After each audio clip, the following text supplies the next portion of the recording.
പ്രിയപ്പെട്ടവരെ, നിങ്ങളുടെ യാഗത്താൽ നിങ്ങൾക്ക് പാപമോചനം കിട്ടത്തില്ല, നിങ്ങളുടെ പ്രാർത്ഥനയാൽ നിങ്ങൾക്ക് പാപമോചനം കിട്ടത്തില്ല, നിങ്ങൾ മറ്റുള്ളവർക്ക് ദാനം കൊടുത്താൽ നിങ്ങൾക്ക് പാപമോചനം കിട്ടത്തില്ല, നിങ്ങളുടെ സകല സമ്പത്തും വിറ്റ് നിങ്ങൾ എത്ര നല്ല പ്രവൃത്തി ചെയ്താലും പാപമോചനം കിട്ടത്തില്ല. കാരണം എന്താണ്? പാപം മോചിച്ച് കിട്ടണമെങ്കിൽ പാപത്തിന്റെ ശമ്പളം മരണമാണെന്നുള്ള ദൈവകോടതിയുടെ മുമ്പിൽ നമ്മുടെ ഓരോരുത്തരുടെയും വ്യക്തിപരമായിരിക്കുന്ന മറുവില ദൈവകോടതിയുടെ മുമ്പിൽ കൊടുക്കണം. നിങ്ങൾ ഒരു കുറ്റത്തിൽ അകപ്പെട്ടു കഴിഞ്ഞാൽ കോടതി ജാമ്യം കിട്ടണമെങ്കിൽ കോടതിയിൽ എന്താണ് ആ ജഡ്ജി പറയുന്ന ഒരു തുക കെട്ടിവെക്കുന്ന പോലെ ഇത് ദൈവത്തിനല്ല സാത്താനുമല്ല കൊടുക്കുന്നത്. പിന്നെയോ പാപത്തിന്റെ ശമ്പളം മരണമാണെന്നുള്ള ദൈവകോടതിയുടെ മുമ്പിൽ നിന്റെ ആത്മാവിന് തുല്യമായിരിക്കുന്ന ഒരു വില കെട്ടിവെക്കണമായിരുന്നു. അത് എത്രയാണെന്ന് നിങ്ങൾക്ക് പറയാമോ? നിന്റെ ആത്മാവിന്റെ വില എത്രയാണെന്ന് പറയാമോ? ആർക്കെങ്കിലും പറയാമോ? നമ്മുടെ ആത്മാവിന്റെ വില സർവ്വലോകത്തെക്കാളും വിലയേറിയത് ആയതുകൊണ്ട് നമ്മുടെ ആത്മാവിന്റെ വീണ്ടെടുപ്പ് വില കൊടുക്കാൻ ആർക്കും കഴിയത്തില്ല.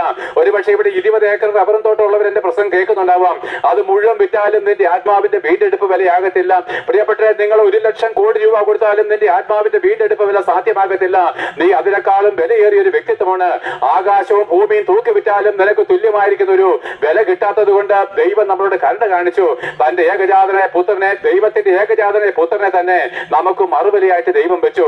അതെ, എന്നെ കേൾക്കുന്ന നിങ്ങളുടെ ഓരോരുത്തരുടെയും യഥാർത്ഥമായിരിക്കുന്ന വില യേശുക്രിസ്തുവിന്റെ ജീവനാണ്.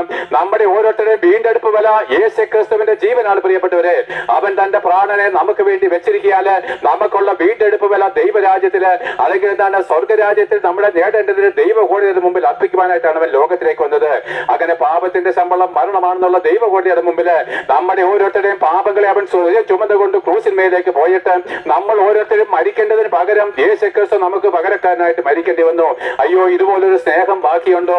ഇതുപോലൊരു സ്നേഹമുണ്ടോ? പ്രിയപ്പെട്ടവരെ, പാപികളായിരിക്കുന്ന ദൈവത്തിന്റെ ശത്രുക്കളായിരിക്കുന്ന നമുക്ക് പകരക്കാരനായിട്ട് ഇതാ യേശുക്രിസ്തു കാൽവരി ക്രൂശിൽ മരിക്കുകയാണ്.